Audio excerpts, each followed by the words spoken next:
El primer viernes de octubre, encontré la caja vacía. No debería haber estado vacía.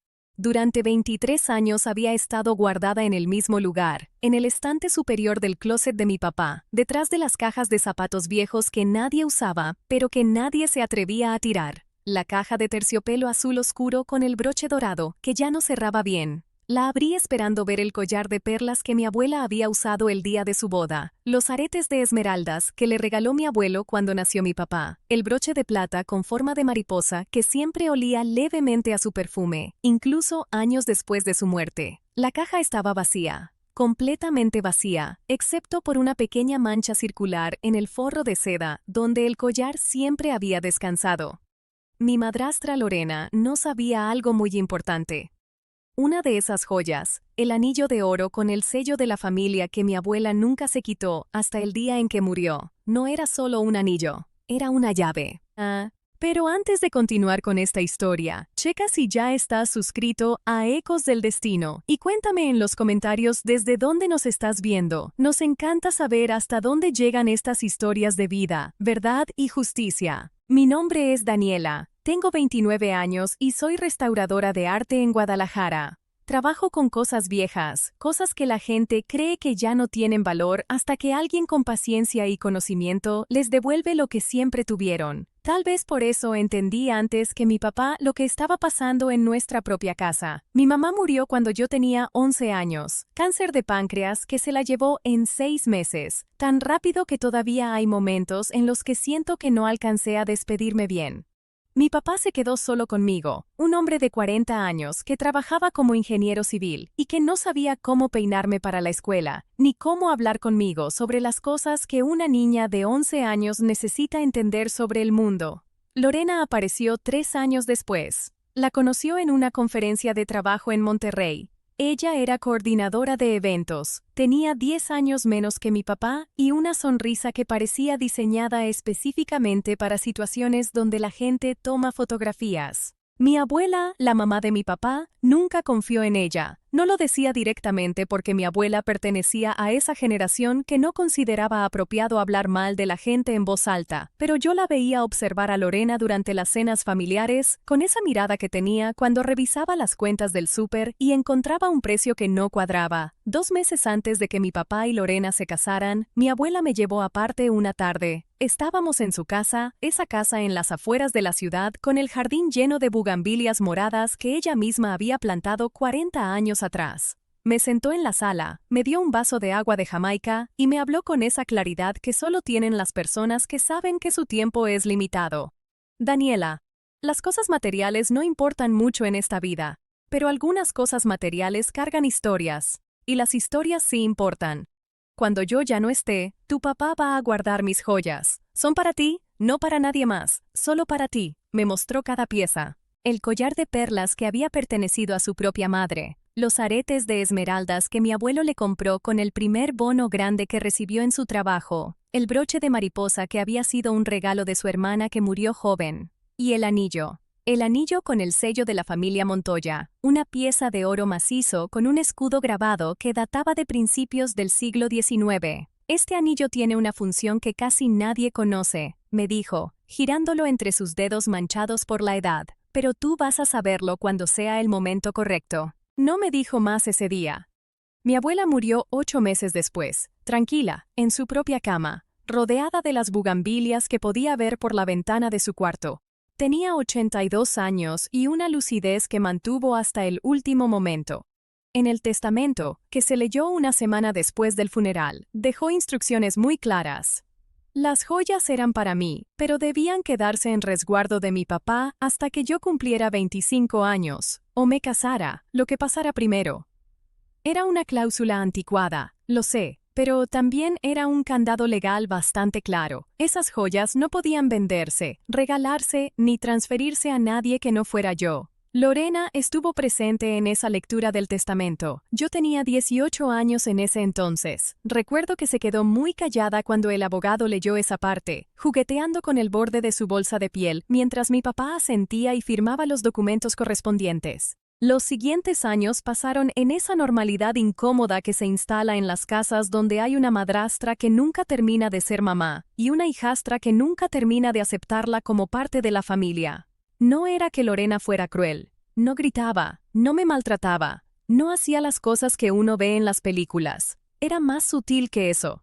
Era la forma en que hablaba de mis cosas y las cosas de tu papá, como si la casa fuera un territorio dividido en el que yo era una visitante permanente. Era la manera en que planeaba vacaciones familiares y de repente las fechas no cuadraban con mi calendario. Era ese tono de voz que usaba cuando le contaba a sus amigas por teléfono sobre lo difícil que era lidiar con hijos que no son tuyos. Cuando cumplí 25, le pedí a mi papá las joyas de mi abuela. Fue una conversación que tuvimos durante una cena de domingo en su casa. Lorena estaba presente, preparando café en la cocina, lo suficientemente cerca como para escuchar todo sin que pareciera que estaba escuchando. Mi papá dijo que sí, que claro, que eran mías, que las iba a sacar la próxima vez que yo fuera. Pasaron 2 semanas, luego un mes. Cada vez que preguntaba, había una razón. Que había reorganizado el closet y no encontraba la caja, que había estado muy ocupado, que Lorena sabía dónde estaban pero no estaba en casa. Excusas pequeñas, razonables, del tipo que no puedes cuestionar sin parecer impaciente o desconfiada. Hasta ese viernes de octubre, hace 3 semanas, cuando fui a la casa porque mi papá estaba en cama con una gripe fuerte y necesitaba que le llevara unas medicinas que el doctor le había recetado. Lorena había salido. Me dijo por mensaje que iba a estar fuera todo el día, algo sobre una reunión con clientas para su negocio de venta de productos de belleza. Subí a dejarle el medicamento a mi papá, que estaba dormido en el cuarto principal. Y entonces, no sé exactamente por qué, tal vez porque había pasado un año completo de excusas, decidí buscar la caja yo misma. La encontré exactamente donde siempre había estado, en el estante superior del closet, detrás de las cajas de zapatos. La reconocí de inmediato por la forma, por el terciopelo azul oscuro desgastado en las esquinas. La bajé con cuidado, el peso estaba mal, la caja pesaba demasiado poco. La abrí, vacía. Me senté en el piso del closet con la caja vacía en las manos durante tal vez 10 minutos completos. El cuarto olía a Vicks Vaporub y a las sábanas limpias que Lorena siempre insistía en planchar, aunque nadie más lo hiciera. Podía escuchar la respiración pesada de mi papá en la cama, ese sonido de quien está dormido profundamente por la fiebre y el cansancio. No lloré.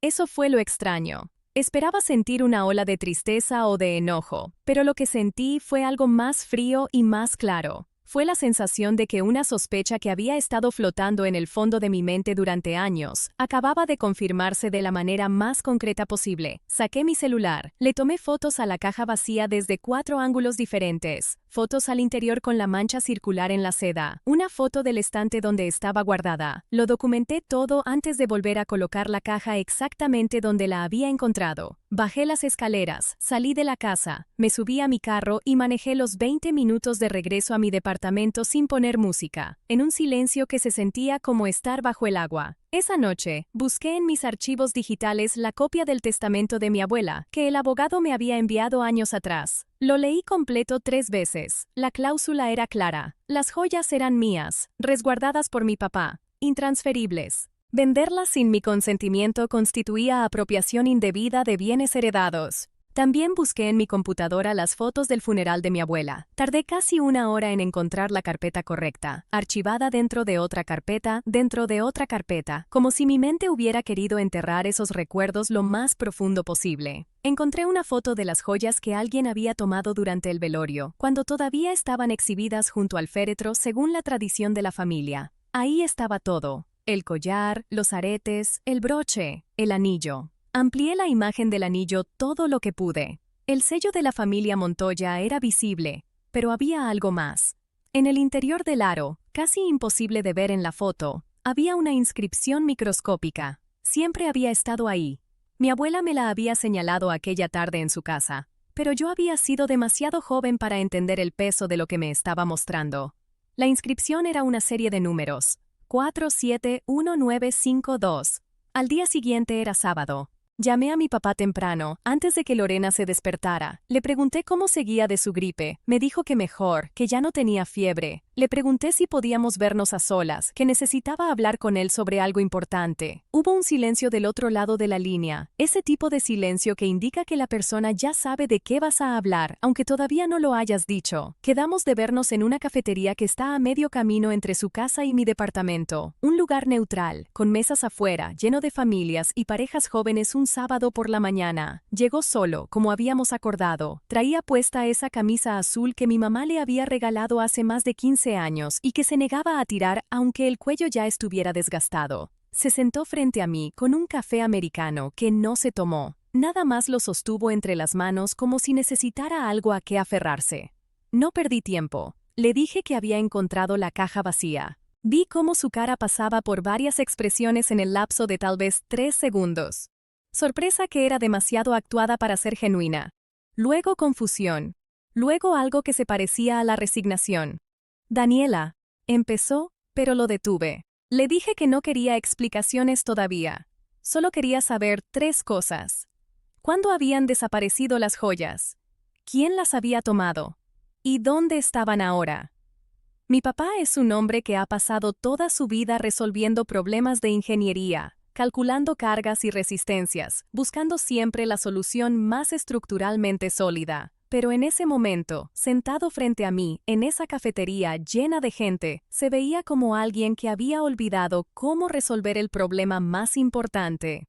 Me dijo que Lorena había vendido las joyas hace 4 meses, que había tenido una emergencia económica con su negocio, que necesitaba capital rápido, que él no tenía liquidez en ese momento, que ella le había prometido que las iba a recuperar en cuanto tuviera el dinero, que él había dicho que sí porque confiaba en ella y porque, después de todo, las joyas llevaban años guardadas sin que nadie las usara. Le pregunté si sabía que eso era ilegal, que las joyas no eran de Lorena ni de él para venderlas, que había un testamento, que había consecuencias legales. Me dijo que sí, que lo sabía, pero que Lorena le había insistido tanto, que había llorado, que le había dicho que si no confiaba en ella después de tantos años de matrimonio, entonces ¿qué sentido tenía todo? Mi papá dijo eso último mirando la tapa de su café, con una voz que sonaba a alguien que está repitiendo palabras que ha escuchado demasiadas veces. Le pregunté dónde las había vendido. Me dio el nombre de una casa de empeño en el centro de Guadalajara, un lugar que yo conocía porque quedaba cerca de uno de los talleres de restauración donde a veces conseguía materiales. No le grité. No lloré. Le dije que tenía 48 horas para recuperar esas joyas o yo iba a tomar medidas legales. Me paré, dejé un billete para pagar mi café que no me había tomado, y me fui. Durante las siguientes 48 horas pasan cosas muy interesantes cuando le das un ultimátum a alguien que ha estado evitando un problema. Mi papá me llamó 6 veces. Lorena me mandó 4 mensajes largos, llenos de explicaciones y justificaciones y palabras como malentendido y falta de comunicación. Yo no contesté ninguna llamada, no respondí ningún mensaje. En lugar de eso, hice 3 cosas. Primero, fui a la casa de empeño. Hablé con el dueño, un señor de unos 60 años que llevaba 30 años en el negocio y que me conocía de vista por mi trabajo. Le expliqué la situación, le mostré copia del testamento, le pregunté si recordaba las piezas. Las recordaba perfectamente. Me dijo que una mujer había llegado hace 4 meses con 5 piezas de joyería de calidad, que le había dado 47,000 pesos por todo el lote, que era menos de la mitad de su valor real, pero así funciona el negocio del empeño, que la mujer había firmado todos los papeles con su nombre y su identificación. Lorena Beatriz Carvajal Ruiz. Le pregunté si todavía tenía las piezas. Me dijo que había vendido 3. El collar de perlas, los aretes de esmeraldas y el broche de mariposa ya tenían nuevos dueños, pero todavía tenía 2 piezas en el inventario, un anillo de oro con un sello familiar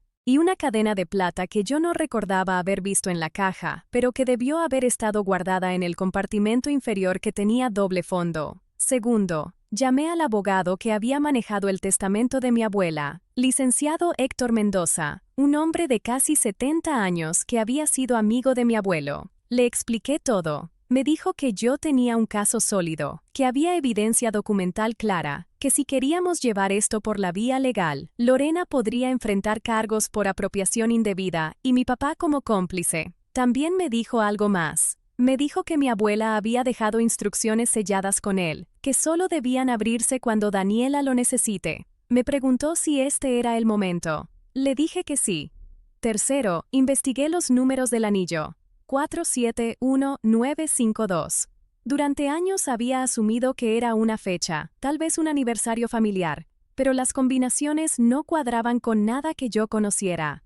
Entonces recordé algo. Mi abuela había tenido una caja de seguridad en un banco. Yo había ido con ella un par de veces cuando era niña, pero nunca había visto qué guardaba ahí dentro. Llamé al banco. Expliqué que era la nieta de Amelia Montoya de Salazar, que había fallecido hacía 11 años. Me preguntaron si tenía la llave de la caja de seguridad. Les dije que tenía algo mejor. Tenía el número. El lunes por la mañana, fui al banco con el abogado Mendoza. Llevamos copia certificada del testamento, mi identificación, el acta de defunción de mi abuela y las fotos del anillo con la inscripción ampliada digitalmente por un amigo que trabaja en fotografía forense. La caja de seguridad número 411-952 había estado inactiva durante 11 años. Nadie la había abierto desde la última vez que mi abuela fue al banco, 3 semanas antes de morir.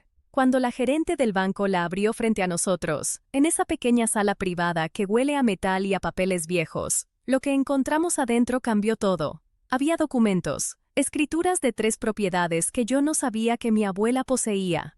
Pequeños terrenos en zonas que en ese entonces eran las afueras de la ciudad, pero que ahora, 11 años después, estaban en áreas de desarrollo comercial. El valor de esos terrenos, según la tasación que hicimos la semana siguiente, superaba los 3 millones de pesos. Había también una carta, escrita con la letra temblorosa de mi abuela, fechada 2 días antes de su muerte.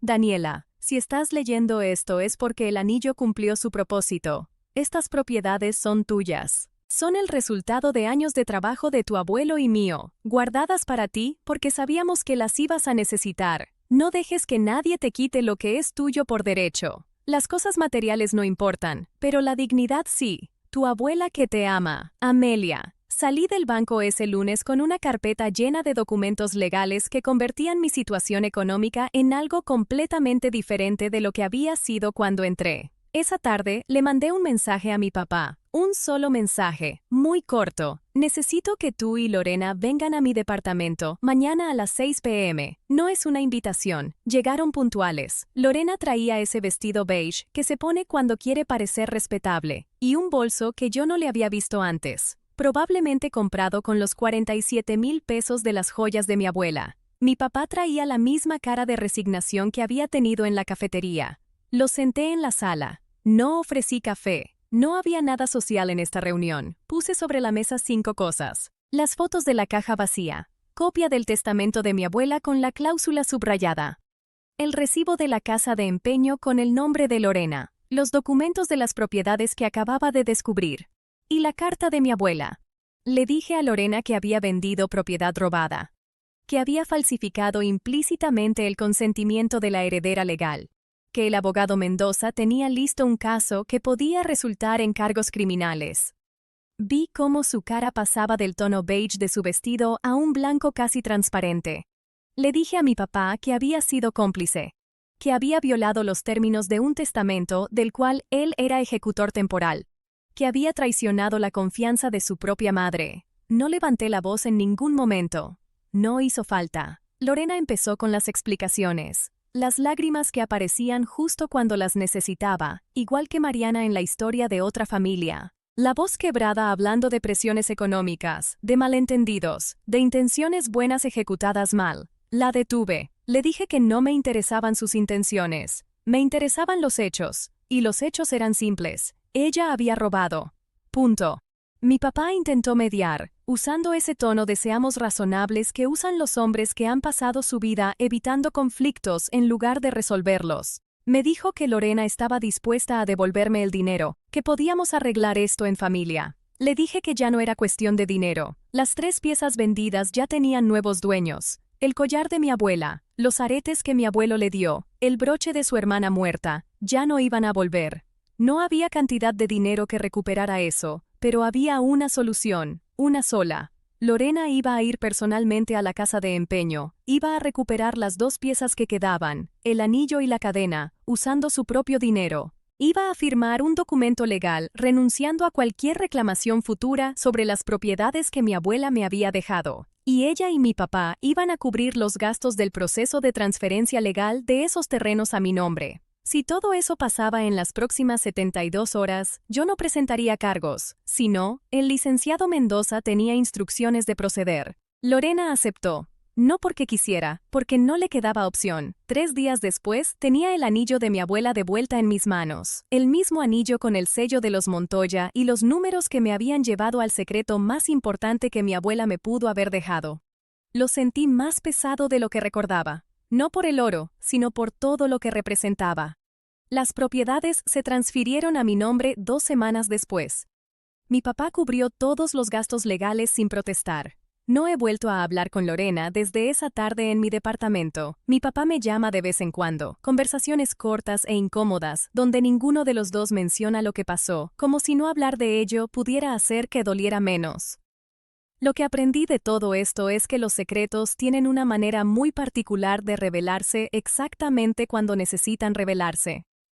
Mi abuela sabía, 11 años antes de que pasara, que algo así podía pasar, no porque fuera vidente, sino porque era observadora. Había visto a Lorena de la misma manera que yo aprendí a verla, y había dejado protecciones para mí que solo se activarían cuando yo realmente las necesitara. También aprendí que la familia no es un título que te protege de las consecuencias de tus acciones. Mi madrastra pensó que el hecho de estar casada con mi papá le daba derecho a cosas que nunca fueron suyas. Mi papá pensó que mantener la paz era más importante que mantener la verdad. Ambos estaban equivocados. El anillo está ahora en una caja de seguridad nueva, a mi nombre, en el mismo banco donde mi abuela guardó sus secretos durante años. Junto a él están los documentos de las propiedades, la carta de mi abuela y las fotos de las joyas que nunca voy a recuperar. Las cosas materiales no importan mucho en esta vida, eso es cierto, pero algunas cosas materiales cargan historias. Y las historias, cuando se cuentan en el momento correcto, tienen el poder de hacer justicia de maneras que las palabras solas nunca podrían.